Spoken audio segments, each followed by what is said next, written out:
Nós prometemos e cumprimos. Trouxemos para conversar com vocês, para vocês conhecerem melhor essa figura exponencial que é o secretário da Justiça e da Defesa da Cidadania do Estado de São Paulo, procurador de Justiça, Dr. Márcio Fernando Elias Rosa. Dr. Márcio, muito obrigado por estar aqui na Uniregistral e a convite do Dr. Francisco Raimundo para que os nossos amigos, aqueles que assistem a Uniregistral, conheçam melhor o secretário da Justiça. Além do privilégio, uma honra, um prazer estar aqui na sua companhia em especial, na companhia de todos que nos assistem, não é, para me apresentar, não é, falar um pouco das nossas tarefas, atribuições. Márcio, a sua carreira no Ministério Público foi uma maravilha, não é? Porque ocupou todos os cargos que são reservados àqueles promotores que se destacam. O Ministério Público é, sem dúvida, a instituição mais respeitada, mais poderosa da República depois de 1988, não é? E eu gostaria que você contasse, desde do seu ingresso, quais são os pontos que você acha os mais que marcaram você? Eu sei que nós teríamos que fazer 10 programas para isso, mas escolha 2 ou 3. Tem um detalhe interessante da minha trajetória.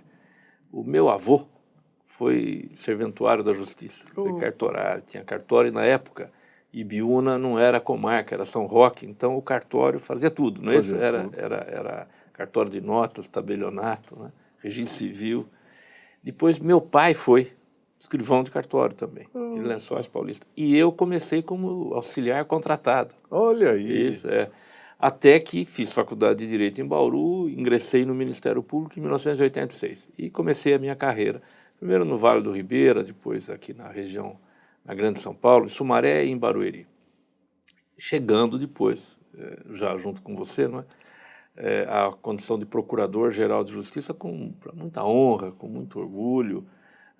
O ponto que eu destaco é a transformação em que passou o Brasil nesse período todo. O Brasil da década de 80, do fim dos anos 80, do século passado, para o Brasil da atualidade, e que reflete na justiça, né, no sistema de justiça brasileiro. Defensoria Pública não existia, e é absolutamente essencial a defesa do hipossuficiente. O nosso Ministério Público, com a autonomia, com a estrutura que hoje ele tem, e não havia, não é, antigamente.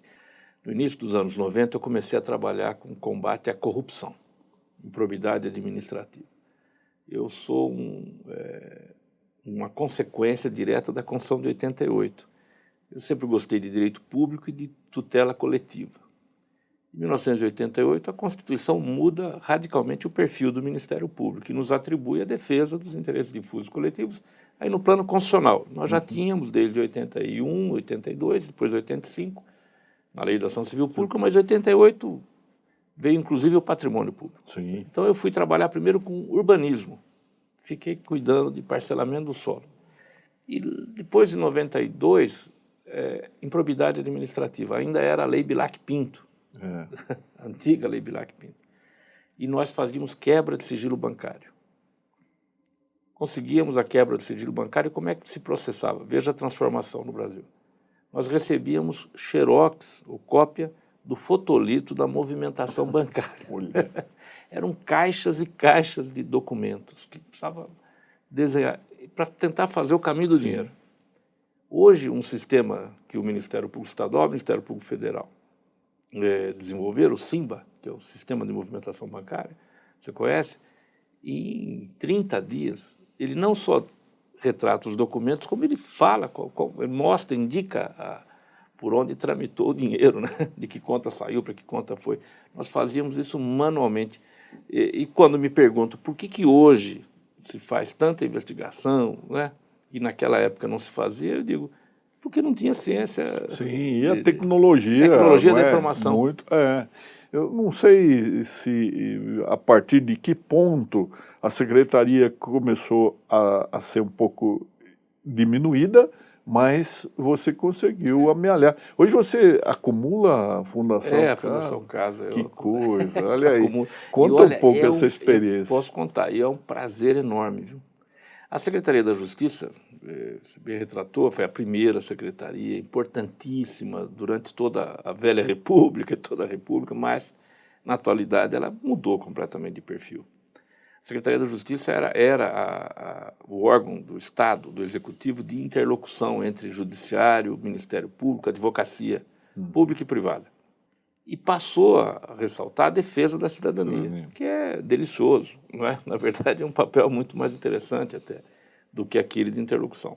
E eu, a convite do governador Geraldo Alckmin, acabei por acumular, venho acumulando a presidência da Fundação Casa, que é revelador, Dona Nini. Nós temos, em São Paulo, 145 unidades da Fundação Casa. Funcionamento 144. 19 semi-liberdade e o restante de internação. Perto de 9 mil adolescentes. Desses 9 mil, 96% rapazes, homens, só 4% mulheres. E o que chama a atenção? É que em torno de 45%, 46% é tráfico de entorpecente. E em torno de 45%, em regra, maconha, às vezes crack. Não há associação com crime organizado, em regra. Outros 45%, 46%, 47% é roubo. Roubo, a gente sabe que roubo é subtração com violência ou grave ameaça. Mas não é real ameaça e nem violência. É o simulacro da arma de fogo, enfim. Aí ele leva o celular, a caneta, o relógio. Quase sempre para comprar droga. Menos de 10%, na verdade menos de 5% é latrocínio e homicídio. Então nós temos um perfil de adolescente muito facilmente identificável. Quase sempre é filho de gravidez indesejada, de mãe adolescente, quase sempre o pai biológico é uma referência apenas. Sim. No documento ou na lembrança da memória. Às vezes nem no documento, é na lembrança da mãe que o filho acaba por conhecer. E não é a maioria, mas há uma incidência muito grande em que o pai biológico, a mãe ou um tio estão no sistema prisional, cumprindo pena. A Fundação Casa faz um trabalho magnífico. É um investimento que vale a pena, não é, Márcio? Porque Claro. Eu digo que nós tomamos um caminho talvez de equívoco, de exagero na prisão,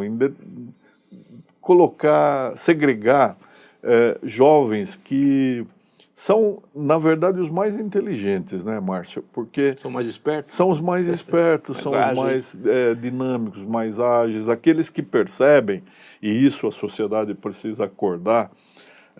Nós, sociedade ilícita, não estamos conseguindo oferecer à juventude perspectiva de vida que, às vezes, esse lado mal oferece. E muitos morrem, né, Márcio? Tristeza. Olha, o Brasil, de 2006 a 2016, sepultou 325 mil rapazes entre 15 e 29 anos de idade. Nós estamos sepultando matando o futuro. Matando o futuro. O amanhã. Sepultando o futuro. Agora, você tem razão. Eu costumo dizer o seguinte, o Estado brasileiro, e eu não estou me referindo nem ao município, nem ao Estado, é o Estado brasileiro. A República. Né? A República.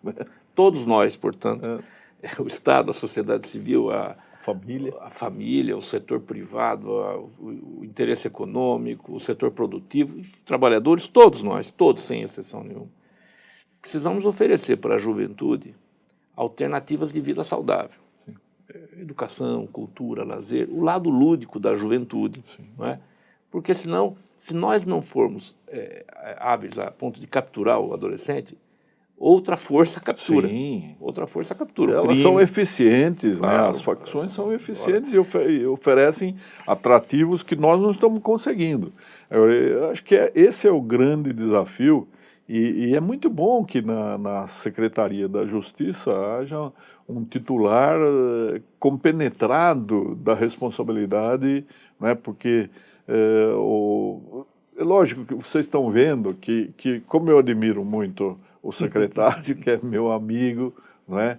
Então fica difícil deixar de reconhecer as qualidades, o padrão ético, não é, o compromisso com o bem público. As pessoas não sabem que existem, num período em que a política está tão desacreditada, as pessoas descrentes, que há nichos com pessoas que estão ali devolvendo à sociedade aquilo que a sociedade ofereceu a elas, não é? Mas você tocou num ponto, né, que eu vou insistir também, a política, né? Ele disse, olha, no meio político existem pessoas aí que podem merecer atenção pelo lado positivo e não pelo lado negativo. Eu acho que o Brasil atravessa um momento muito delicado de criminalização da atividade política. Sim.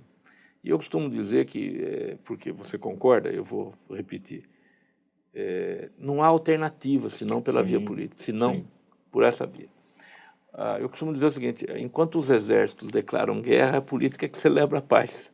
Verdade. Não é verdade? Verdade. Política é agregar, é convergir, buscar convergência, superar entendimentos pessoais. Num plano assim, puramente filosófico, é um dar de si para o próximo. Sim. Não é? Acreditar no futuro, ter esperança. É óbvio que eu estou me referindo à boa política, e não à política rastaquera, à política rasteira, na verdade. Não vamos fazer da atividade política modo de aproveitamento pessoal, de locupletamento. Esses não fazem política. Esses que frequentam os jornais, os grandes escândalos, eles não fazem política, eles cometem crimes. Sim. São criminosos. E talvez criminosos assim, na maior intensidade. Nós não podemos confundir e ficar imaginando que pela via da restrição de direitos coletivos, sobretudo, nós vamos melhorar o país. Ao contrário, isso não melhora. Na verdade, claro, não claro. melhora. Não, é muito preocupante verificar que há vozes dizendo é melhor ditadura, é melhor um regime forte. Não é assim. Quem passou por isso sabe que aí esses vão ser os primeiros a serem aquietados e não é... Eu não acredito em nenhuma campanha cujo lema seja a declaração de guerra. Guerra às drogas, não dá certo. Não é isso? Guerra à corrupção, não dá certo. Porque da guerra não resulta coisa boa nunca. É um mal, né? Não é verdade? A guerra em si é um mal. Então, começa equivocado. Quando veio a proclamação da República, quem assume não é um civil. Não é verdade? Porque aquele movimento já foi um movimento militar. Então, muito do que hoje nós estamos tentando consertar vem desde da proclamação. Eu acho que é uma mudança de qualidade, Márcio, que você acho que você concorda. Os nossos militares, eles tiveram hoje uma outra formação. A gente vê que eles já são os que nós conhecemos, com os quais nós convivemos, eles são democratas. E se há uma instituição que leva muito a sério a educação continuada, são as forças militares, claro, né? Exército, Marinha, Aeronáutica, a nossa Polícia Militar, que eu não canso de elogiar a Polícia Militar Paulista, que eu acho de uma nobreza. Eu falei esses dias, quem é que, ao assumir um cargo, promete entregar a vida, se for necessário, pelo semelhante? Então, nós estamos bem, porque se nós tivéssemos assim militares impostos de comando com essa ambição de poder, já teriam se apoderado, porque nós estamos numa fase em que não há consenso. Nós precisamos fabricar consensos, né? Veja como você tem razão. Em primeiro lugar, né, todo governante que quer obter credibilidade fácil, ele se aproxima das Forças Armadas, ele quer usar a imagem das Forças Armadas. Então, decreta a intervenção, por exemplo, vou usar o Exército. O outro diz, se for eleito, faria isso, aquilo. O outro, se eu for deputado, se eu for senador, enfim, seja aquilo. É muito fácil usar o discurso, eu vou agir como age o Exército, porque todo mundo sabe que o Exército é a instituição mais respeitada, né, no meio social, por conta da sua credibilidade. Por outro lado, correto afirmar que hoje não há a menor chance de um golpe por desejo dos militares. Porque se aconteceu lá atrás, é porque nós estávamos no período da Guerra Fria, Sim, em que o mundo se dividia situação, entre claro. comunistas e capitalistas, e não é isso, aquela contenção ideológica, enfim. Mas, Márcio, eu queria voltar numa coisa, que a sua origem de cartório, né? Claro. Você sabe que a Uniregistral é uma universidade corporativa, primeiramente destinada aos registradores de imóveis, a todos, e aos stakeholders, aqueles parceiros, né?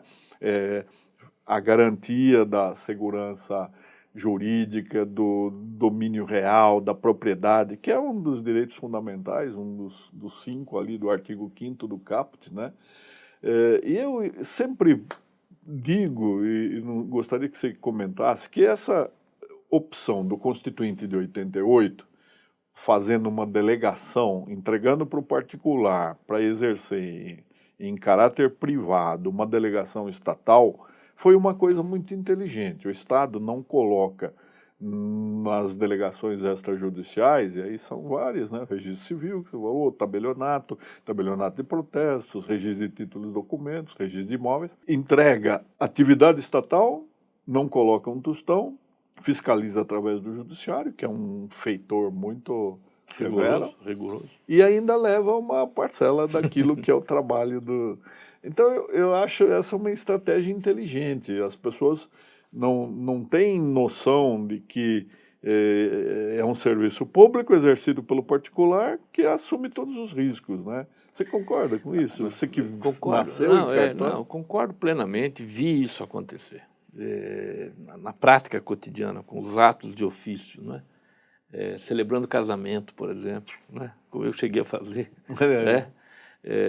Ou então lá no partidor, no distribuidor, mas fazendo a partilha de bens, fazendo os inventários, aí lá atrás. Garoto, escrevente autorizado, eu via isso acontecer. É uma escola, não é? É uma escola. E onde é que tem, de fato, fé pública?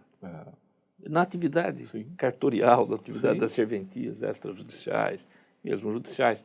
Mas onde é inegável, porque sofre também a fiscalização do particular interessado. Sim. Só no eixo do judiciário, do interessado direto. Todos estão ali. Todos fiscalizam. É uma atividade pública sem ser estatal, eu falo. Não é? Ela é pública sem pertencer ao governo. Não é? Ela é pública, ela é estatal porque é uma delegação, mas ela é pública de interesse público. Não é pública só porque é do Estado, é porque ela é essencial para a coletividade. O que caracteriza um serviço público essencial? É aquele sem o qual a sociedade não subsiste. Então, nós estamos em face de um serviço essencial. Por quê? Porque ele nos dá segurança jurídica por um direito fundamental, no caso da propriedade, né? Mas pode ser outros, os direitos da personalidade também, não é verdade? Então, ele nos oferece segurança jurídica, portanto, estabilidade, para a titularidade e exercício de direitos fundamentais. Sim. E eu tenho uma certa nostalgia, Márcio, do tempo em que o serviço judicial também era feito pelo extrajudicial, né? Porque eram aqueles servidores mais respeitosos, mais conscientes do que significa você realizar a justiça, o justo concreto, né? Depois que houve a estatização, é lógico que ela traz outras características, mas talvez por ser muito antigo, eu tenho saudade daquele tempo de levar aquelas sacolas de lona verde, o processo para casa, né? E ter no funcionário do cartório que tinha que acumular função judicial e extrajudicial, alguém muito convicto, empenhado, né? Esse tempo passou, né? Enfim, o judiciário cresceu, né? Demais, né? Talvez fosse hoje um fardo difícil para os cartórios extrajudiciais, mas eu queria só registrar que eu também sou saudoso dessa época, porque eu decidi ser promotor de justiça, ou eventualmente juiz de direito, que eu poderia eventualmente... Não quis, né? Não, poderia tentar, não é? Em razão dessa convivência, porque o meu pai era escrivão do juiz civil e do distribuidor, não é? O primeiro tabelionato era também o primeiro ofício judicial, o segundo, não é isso? E o registro de imóveis fazia corregedoria permanente. Antigamente era assim. E os juízes e os promotores lá, quando chegavam em Lençóis Paulista, normalmente eram, pelo menos os substitutos, eram jovens, Sim. solteiros, e faziam da casa do meu pai Claro, uma extensão, extensão, era a substituição o almoço, da família. o jantar Claro, e tal. E eu passei a conviver, passei a admirar e a desejar ser promotor de justiça por conta dessa convivência. E era, de fato, um fardo, porque gerava despesa, né? E a remuneração era sempre muito pequena para os cartórios, muitos. Aliás, essa é uma questão que precisa ser dita, né? Os cartórios são deficitários sim, também. 90%. 90%. E alguns ainda mais do que outros, sim, né? A ponto do Estado ter que... Aqui de São Paulo, Márcio, até que nós encontramos uma solução que precisaria ser copiada. É o fundo, né, os cartórios que têm algum rendimento, eles sustentam os cartórios deficitários. É um contrassenso que aquela serventia que serve a todos, né, que é o registro civil das pessoas naturais, que as pessoas nascem, precisa de assento de nascimento. Então, esse cartório serve a todos. E é o cartório em que o governo faz cortesia com chapéu alheio, torna tudo gratuito, né? É verdade. Você sabe que eu gosto de lembrar, ver se eu consigo me lembrar agora, do nome dos cargos ou das funções desempenhadas por esses servidores. Eu falo, é fiel, é oficial, é juiz de paz, isso, não é? Você veja que os nomes todos... Sim, tem aquele aspecto de confiabilidade, de ética, de uma consciência mesmo de que é um serviço intimamente vinculado à justiça, né? Eu falo que o nome extrajudicial não é bom, Márcio, porque não há nada mais judicial do que as delegações. Tudo. É? A presidência da delegação é feita pelo judiciário, sim, a fiscalização é feita pelo tudo, judiciário, até a tabela de remuneração. Sim. Não é isso? Então, repito, Márcio, em todos os lugares que o Ministério Público é hoje a instituição mais poderosa da República. E então nós precisamos cuidar de que a nação adquira nesses exemplos um rumo, um norte para tentar construir a harmonia, a pacificação. Nós precisamos nos respeitar mais, reconhecer a diferença. A Secretaria da Justiça é um lugar onde é verdade, todos esses nichos estão ali presentes. A Secretaria da Justiça tem como pauta o combate a qualquer discurso de ódio, eu falo. Isso. Porque o discurso de ódio é o que permeia qualquer intolerância, não é? Discriminação racial, em razão da orientação sexual, em razão da etnia, da raça, da religiosidade. Então, nós temos lá o Fórum Interreligioso, temos lá a Comissão de Diversidade, temos lá políticas para a população negra, para a população indígena, de migrantes, de refugiados. É uma pauta grande, essa pauta da cidadania, que é a pauta da atualidade. Sim. E, de fato, eu sou otimista, acho que todos devemos ser esperançosos, não é? Porque isso também tem um outro nome para os cristãos, é fé. Não é isso? Acreditar que dará tudo certo, né? Em algum momento, desde que façamos a coisa certa. Agora estamos num momento eleitoral, político, né? Faz a opção que quiser fazer, é óbvio, mas pesquisa, vai saber. A pior moléstia que pode acometer um ser humano, dentre tantas, é o Alzheimer. Sim. Qual é a característica do Alzheimer? Perder a memória. Perder a memória. Uma nação sem memória padece de Alzheimer. Olha aí. Não conhece o seu destino. Não vamos por esse caminho, né? Não é verdade? Não vamos não. Nós temos muita história para contar. Nós ficamos muito contentes de ver que o secretário da Justiça e da Defesa da Cidadania é alguém que nasceu num antigo cartório, hoje uma serventia do foro extrajudicial, uma delegação extrajudicial. O que nos une não é apenas uma admiração pelo doutrinador, pelo profissional, pelo homem público ético, mas é uma admiração que fez brotar uma estima muito profunda, Márcio. Então, eu fico muito contente de você estar aqui e eu acho que os nossos telespectadores, aqueles que assistem a programação da TV Registradores, da Uniregistral, vão ficar muito contentes de conhecer a pessoa, né? O secretário da Justiça, todos já sabem quem é, mas a pessoa, o Márcio Fernando Elias Rosa, com a gente aqui. Obrigado. Eu, primeiro, voltar a dizer que é um privilégio, uma honra, não é?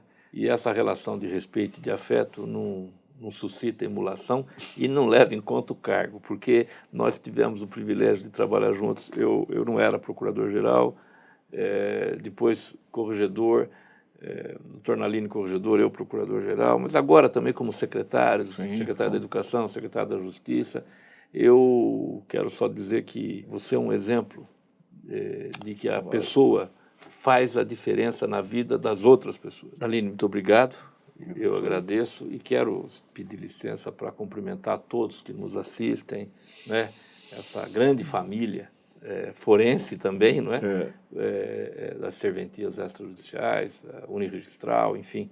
Cumprimentar a todos, dizer que tenho por todos admiração, apreço e muito respeito. Respeito pelo trabalho, pela vida profissional que escolheram. Tivemos aí o secretário da Justiça, doutor Márcio Fernando Elias Rosa, essa grande figura que agora fica aqui para a nossa videoteca, para o nosso arquivo, para que vocês conheçam melhor.